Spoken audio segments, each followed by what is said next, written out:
Give me 6 hours to chop down a tree, and I will spend the first 4 sharpening the axe. In chess, timing is everything, and when it comes to the high-stakes Armageddon game, every second counts, literally. Vishy Anand and Ilya Smirin had just tied in their semi-final match of the 1994 World Blitz Championship, and now all that remained was the ultimate showdown, Armageddon. One side with white pieces and 6 minutes on the clock, the other with black pieces and only 5 minutes. But with a twist. A draw would be enough for black to win it all. No increments, no mercy, just lightning-fast chess. But what happens when, instead of speeding through, one side decides to pause and spend nearly 2 whole minutes on his 4th move? That's right, 2 minutes. In a game where every second could mean the difference between victory and defeat, this bold, calculated pause added an extra layer of suspense to an already nail-biting contest. Smirin started the game by moving his pawn to e4, to which Vishy responded by playing pawn to e5, followed by knight to f6, choosing the Petrov defense. In an attempt to catch Vishy off guard, Smirin opted for a third, less common move in this position.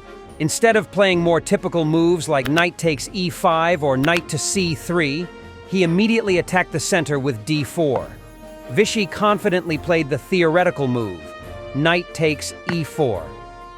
However, in a clever decision, Smirin once again avoided the main line of bishop to d3 and chose the relatively less popular knight takes e5. Trying to force your opponent to burn valuable time by choosing a less popular opening variation is always a smart strategy, especially in blitz. And this is exactly what happened to Anand after just 4 moves. In a blitz game, he began to think deeply, trying to recall the best move. He kept thinking and thinking without moving a piece. While taking your time in chess is generally a key element, it's extremely rare for a world champion like Vishy Anand to spend more than a few seconds on his 4th move, especially in an Armageddon blitz game. Many humorous theories emerged to explain Anand's delay. Some joked that he was praying for his dead pawn, while others speculated that he was creating content for chess enthusiasts to enjoy 30 years later.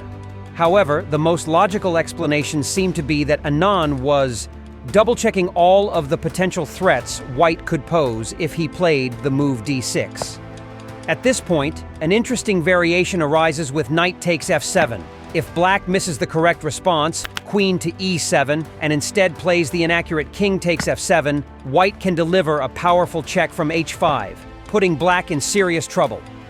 After spending 1 minute and 43 seconds, Vishy finally played d6, to which Smirin responded calmly by retreating his knight to f3.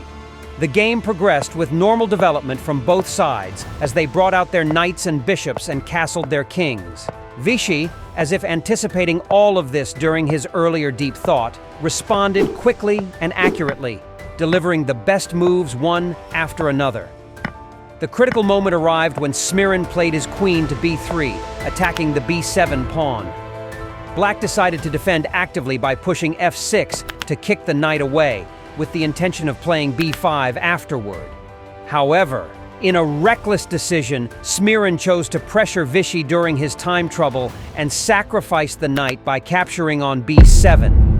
Vishy captured the knight and followed up with a magnificent sequence of defensive moves. He began with bishop to e4 to protect the knight, followed by king to h8 to unpin it. In terms of material, the game is now balanced, with Vishy having an extra piece in return for 3 pawns. However, the lack of coordination among white's pieces gives Vishy the upper hand in this position. But can he convert this advantage into a victory, despite being nearly 2 minutes behind on the clock? Smirin, now focused solely on the clock, began playing fast and inaccurate moves, while Vishy responded like a computer, delivering the best moves quickly and efficiently. He started by exchanging some pieces until he managed to capture the pawn on d4. The position was now completely winning for black. Smirin played f4 in a desperate attempt to protect the e5 pawn. But Vishy, sharp and accurate, spotted the best move. Queen takes e5. White couldn't recapture with the f4 pawn, as that would allow a checkmate with the rook on f1. Anand's task became straightforward, especially after exchanging queens. He gradually advanced his king while weakening Smirin's pawn structure with his rook moves.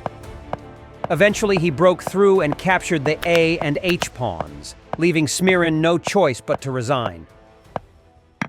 Interestingly, the time Anand spent over the course of the entire game was almost the same as the time he took on just move 4.